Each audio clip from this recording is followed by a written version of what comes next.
Alfonso I el Católico. Con Alfonso I de Asturias nos vamos a adentrar en lo que se conocerá como la Reconquista, iniciada por su suegro Pelayo, fallecido sin sucesión. La circunstancia de haberse casado con Ermesinda, la hija del primer caudillo astur, propició su aclamación popular como rey. Alfonso nació a finales del siglo VII, en la ciudad de Tritium Magallum, hoy Tricio, en La Rioja, siendo su padre don Pedro, conde de Cantabria. Podría decirse que fue un hombre que supo decidir su destino en forma aprovechada, primero por la muerte del hijo y sucesor de Pelayo, Fabila, a zarpazos del Oso, y segundo, con su matrimonio con la hermana de este. Es decir, que la aclamación como rey venía por la fuente de su nacimiento, así como por su relación con el difunto rey. Matrimonio que, según fuentes, fue auspiciado por el propio Pelayo. Alfonso I asumió la corona ya con 43 años y la mantuvo hasta su muerte en Cangas de Onís, en 757. Fueron 18 años de intensa actividad tanto guerrera, como religiosa y poblacional. Durante esos años de su caudillaje, el pequeño núcleo astur con centro en Cangas de Onís no solo logra preservar su independencia, sino que inicia decididamente su expansión territorial por los extremos occidental y oriental de la región de Primorias, entre el Sella y el Deva, desbordando ampliamente los límites de las Asturias. Por otra parte, Alfonso I lleva a cabo una serie de victoriosas campañas militares en los vastos territorios que se extendían al sur de la cordillera cantábrica, procediendo además a la reorganización interna de los espacios norteños. A tales empresas guerreras ayudó en medida las luchas internas entre los reinos moros, a las cuales, parece ser, se les unió el hambre, lo cual ofrecía al rey Alfonso y a su espada, su hermano Fruela Pérez, un panorama excelente para ampliar el acotado reino astur. Así, según testimonio de la crónica de Alfonso III, Galicia y el norte de Portugal, junto con los terrenos situados al sur de la cordillera cantábrica, amén de las comarcas de la cuenca alta del Ebro, contemplaron las incursiones de Alfonso I, incluidas las conquistas de las ciudades de León y Astorga. Los llamados campos góticos, fueron objeto de devastación por las tropas cristianas, hasta llegar a la misma orilla del Duero. Con tales incursiones, Alfonso I no pretendía consolidar sus grandes victorias y conquistas, sino la defensa de lo que iba constituyéndose como Reino de Asturias, su seguridad territorial y la existencia de una gran franja despoblada, entre el Duero y la cordillera cantábrica. Al propio tiempo que devastaba a los musulmanes detentadores de aquellas tierras, recuperaba a los pobladores godos, trasplantándolos a las tierras trasmontanas, repoblando aquellas que se extendían desde la cordillera hasta el mar. La crónica de Alfonso III, nos relata, por ese tiempo se pueblan Asturias, Primorias, Liébana, Trasmiera, Sopuerta, Carranza, las Bardulias, que ahora se llaman Castilla, y la parte marítima de Galicia. Es decir, que nos hallamos ante una espléndida política repobladora por parte de un monarca que sabía de sus limitaciones, pero que también conocía perfectamente sus necesidades vitales. Con la inmejorable ayuda de su hermano Fruela Pérez, Alfonso I puede decirse que vació Lugo, Tui, Oporto, Braga, Viseu, Zamora, Salamanca, Ávila, Segovia, Simancas, Cenicero, Arganda, Sepúlveda, arrasadas de musulmanes y recuperados todos sus pobladores hispano-godos que en ellas se hallaban. Unas campañas que prosiguió su hijo y sucesor Fruela I. A sus acciones guerreras, unía una organización administrativa, amén de la poblacional. Sobre la base de la estructura existente, delegó esa organización en los counts, condes, como representantes de la autoridad real.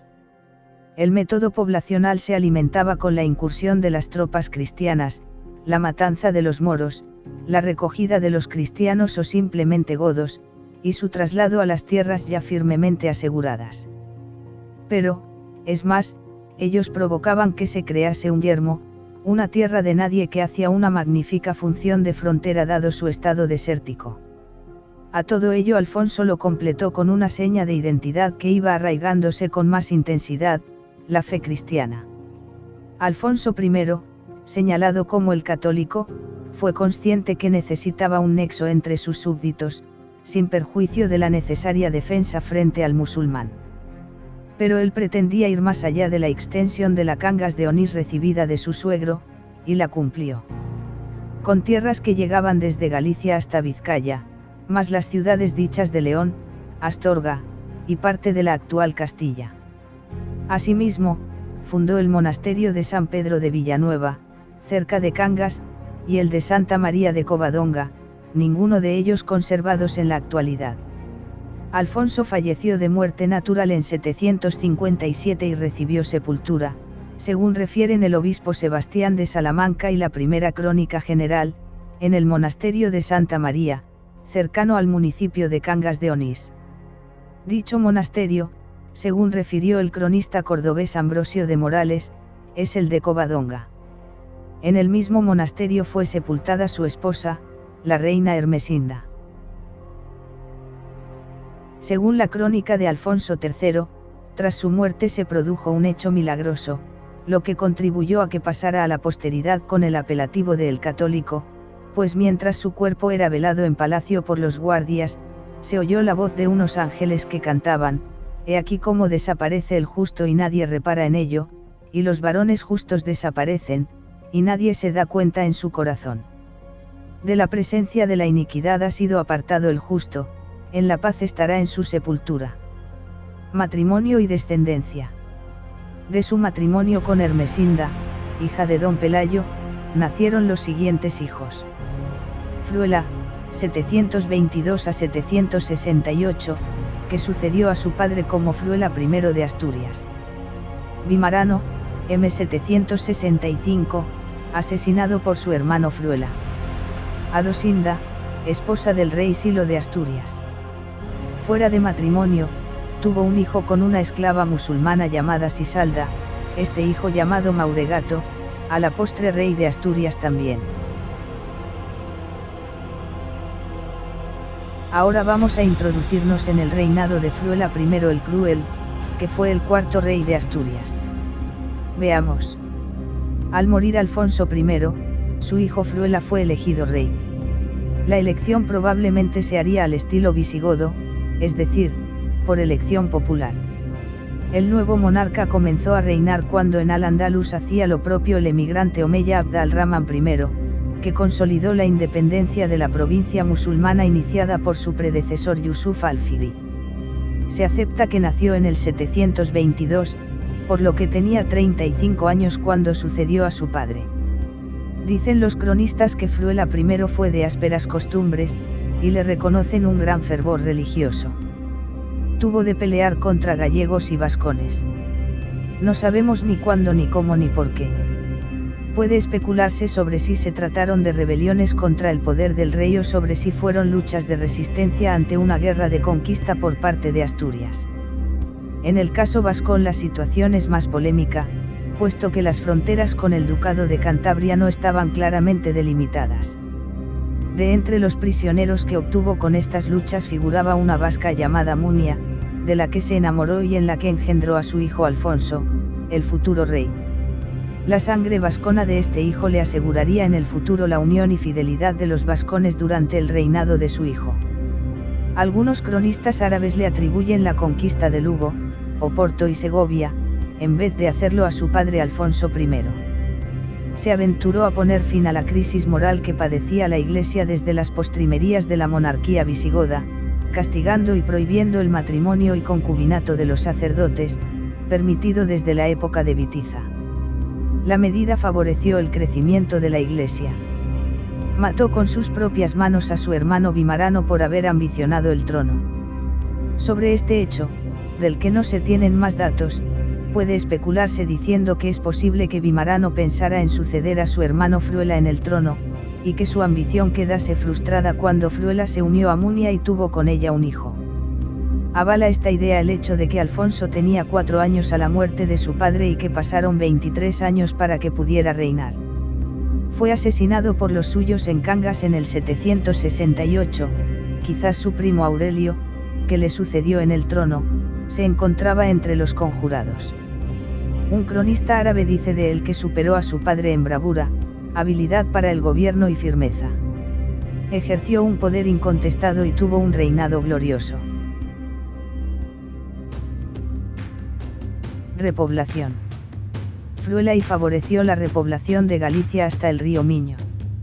Asimismo, favoreció el establecimiento de inmigrantes mozárabes a orillas del río Sarria, los cuales fundaron el monasterio de Samos, situado cerca de la vía romana de Astorga a Lugo por el Cebrero. El monasterio se dedicó a los mártires Julián y Basilisa. El 24 de abril de 759 asistió a la fundación del monasterio de San Miguel del Pedroso por la abadesa Muniabella, en el valle del río Tirón, cerca de Belorado. Junto a él firmaron el obispo Valentín, de Oca, el presbítero Lupón y las hermanas Munia, Ello, Ginta, Alduara, Glarea, Anderazo, Anderquina, Guntrona, Flagina, Munnata, etc. Ataques musulmanes. Los 11 años del reinado de Fruela I coinciden con las luchas que Abd al-Rahman I tuvo que emprender contra los Banu Fir, 756 a 764, la rebelión abásida de Al-Ala, 763, y la rebelión yemení de Sed al-Matari, 766. Esta es la razón de la tranquilidad que seguía reinando en el incipiente reino de Asturias. No obstante, la amenaza estaba latente. Las crónicas cristianas mencionan que Fruela I peleó con frecuencia y venció a los cordobeses. No registra hechos de armas, y solo menciona su victoria en la batalla de Pontubium a comienzos de su reinado, sobre el 760. Finalizadas las luchas internas, Abd al-Rahman estuvo en condiciones de enviar sus tropas a luchar contra los rebeldes astures. Las crónicas árabes mencionan la expedición que en 766 realizó el general Badr a tierras de Álava, posiblemente a causa de la repoblación que Fruela estaba haciendo en tierras de Bardulia y la fundación de San Miguel del Pedroso. Los musulmanes obligaron a los cristianos al pago de sus tributos y condujeron muchos cautivos a Córdoba. Esta era la cuarta expedición a tierras astures desde la rebelión de Don Pelayo. Pasarían 15 años antes de volver a ver a los ejércitos musulmanes en los dominios del reino de Asturias. Fundación de Oviedo. Sobre el año 761 un presbítero llamado Máxima se estableció con sus siervos en la colina de Obetao, en un lugar donde se supone que existió una antigua villa romana. El rey Fruela visitó el lugar en cierta ocasión, le gustó, y decidió fundar en el lugar una iglesia consagrada al Salvador y otra a los mártires Julián y Basilisa. En Obetao nació y fue bautizado el niño Alfonso II, por lo que es de suponer que en esa época ya existía un embrión de población. No obstante, la sede real seguía siendo Cangas. El rey Silo la trasladaría a Pravia, pero en el traslado no pensó en Obetao. Por todo ello cabe hacernos la siguiente pregunta: ¿acaso Fruela fundó Obetao como digno refugio para su amada Munia?